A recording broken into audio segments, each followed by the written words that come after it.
Assalamualaikum warahmatullahi wabarakatuh. Selamat pagi anak-anak, jumpa lagi dengan Pak Eko. Mari kita lanjutkan pelajaran selanjutnya. Belum tanya kabar. Bagaimana kabarnya anak-anak? Sehat semua? Pak Eko sehat, semoga kalian juga sehat.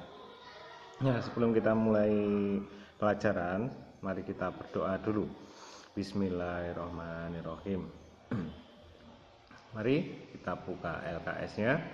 Yang kemarin kalian sudah mengerjakan PB 1, 2, 3 tentang energi dan perubahannya. Nah, sekarang kita akan melanjutkan ke PB 4, 5, 6. Mari kita buka LKS-nya. Kalian buka halaman 112, pembelajaran 4. Ini dibaca, air dan angin sebagai sumber energi. Apa yang dimaksud sumber energi? Sumber energi itu asale energi. Nah, air sumber energi. Air dimanfaatkan untuk menggerakkan apa yang kemarin kincir, untuk menggerakkan turbin yang dimanfaatkan untuk PLTA, pembangkit listrik tenaga air. Lalu ada angin. Nah, angin itu juga bisa dimanfaatkan. Kalau di negeri Belanda, angin sana itu kencang. Jadi juga bisa dimanfaatkan untuk memutar kincir angin. Kalau di Indonesia ada itu PLTB, pembangkit listrik tenaga bayu. Nah, bayu ini padane angin ya artinya. Jadi benda podo PLTA ne, angin karo air kan podo to. Jadi diganti malih PLTB, pembangkit listrik tenaga bayu. Ini dibaca. Nah, manfaat air kuwi contohnya untuk mandi, untuk minum, masak. Nah, selain itu juga dimanfaatkan untuk pembangkit listrik tenaga air. Nah, ini dibaca. Nah, ini ada beberapa pembangkit listrik. Bagian-bagian pembangkit listrik ada bendungan. Jadi banyu dibendung dhisik. Terus dialirkan untuk menggerakkan turbin.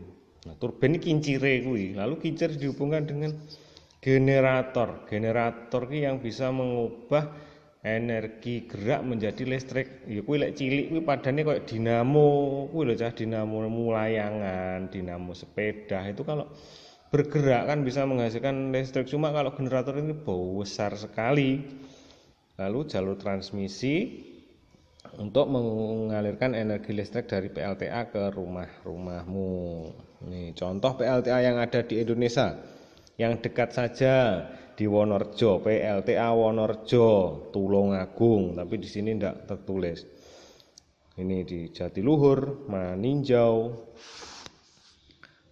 Karangkates. Nah, ini juga terkenal, ini Malang, Sigura-gura, ini dan selanjutnya. Nah, terus ini udara yang bergerak disebut angin. Ini digaris bawahi. Nanti sering ada pertanyaan. Udara yang bergerak disebut angin. Nah, terus lagi biasanya diwalik. Angin adalah, tinggal diwalik angin adalah udara yang bergerak. Nah, angin termasuk sumber energi yang seperti Pak Eko ceritakan tadi. Ini dibaca. Lalu dikerjakan latihannya. Kita beralih ke PPKN. Singkat-singkat saja ya. Setiap malam Dimas belajar. Dimas menggunakan lampu belajar. Nah, selesai belajar, Dimas memadamkan lampu belajar. Dimas telah melaksanakan kewajiban terkait energi listrik. Nah, kewajibanmu apa cah di rumah? Yuk bar gawe lampu dipateni, mematikan alat elektronik jika tidak digunakan. Memadamkan lampu pada siang hari. Memadamkan lampu ketika akan tidur. Jadi untuk menghemat energi. Hemat energi, biaya bulanan listrikmu juga akan murah. Ibumu bayarnya malah murah, tidak membludak bayar listriknya. Lalu ini dikerjakan. Lanjut, ini juga dikerjakan. Sekarang kita beralih ke PB5. Nah, tadi ada sumber energi dari air dan angin. Sekarang bahan bakar fosil. Minyak bumi, gas alam, dan batu bara termasuk bahan bakar fosil. Nah, fosil itu adalah makhluk hidup yang kecil-kecil yang tertimbun berjuta-juta tahun yang lalu di dalam tanah, akhirnya berubah menjadi fosil. Nah, fosil itu bisa menghasilkan minyak bumi. Jadi minyak bumi itu didapatkan dari menggali atau mengebor dari di dalam tanah, dibor sak ngesore sumur. Jadi karo sumur sik jero kuwi, sumur sik terus, tapi bukan tempat sembarangan. Ada tempat-tempat yang khusus banyak minyak buminya. Lek rumahmu kok bor jero mencari minyak bumi, ya ndak ada. Harus di tempat-tempat tertentu dan dilakukan oleh orang-orang yang tertentu juga, ndak sembarangan. Ini dibaca. Nah, kalau ini minyak bumi, ini sumber energi yang tidak dapat diperbarui. Jadi kalau semakin sering digali, semakin sering diambil, nanti akan habis. Minyak bumi kan bisa dimanfaatkan minyak tanah, gas, terus solar, bensin, pertamax, dan lain-lain. Jadi kalau kita tidak hemat, kita misalkan pemborosan bensin sampean dolan numpak motor, sampean dolan ngisi bensin terus. Kalau kita semua melakukan seperti itu, minyak buminya juga akan cepat habis. Jadi kita harus memanfaatkan minyak bumi dengan sebaik-baiknya. Misalkan nanti ada di situ, kalau kita pengen pergi dekat, misalkan tidak usah numpak motor, naik sepeda atau jalan kaki, itu sudah salah satu cara untuk menghemat energi dari minyak bumi. Terus misalkan pengen pergi jauh, tidak usah naik motor sendiri atau naik mobil sendiri, cukup naik angkutan umum, kan lebih murah. Terus biaya bahan bakarnya juga murah. Yang dibaca, dikerjakan lagi. Tidak ada yang sulit asal kamu mau membaca. Nah, ini tentang jam-jam seperti yang semester 1 dulu pasti sudah bisa. Coba ini, pukul 16 Dimas tiba di sekolah, jam 6.15. Lalu sampai pukul 6.45 merupakan selang waktu 30 menit. Nah, ini berarti tadi Dimas itu di sini 6.15, lalu sampai sakmene iki sret. Nah, sampai semene berarti 30 menit kan separuh. Kalau satu putaran penuh kan 1 jam. Kalau setengah putaran, setengah jam berarti setengah 60 dibagi 2, 30 menit. Nomor 1 ini gambar di samping menunjukkan pukul. Nah, ini kan belum sampai di 8, berarti ini jam 7:30 yang A. Lalu yang nomor 2, mana gambar yang menunjukkan pukul 3.30?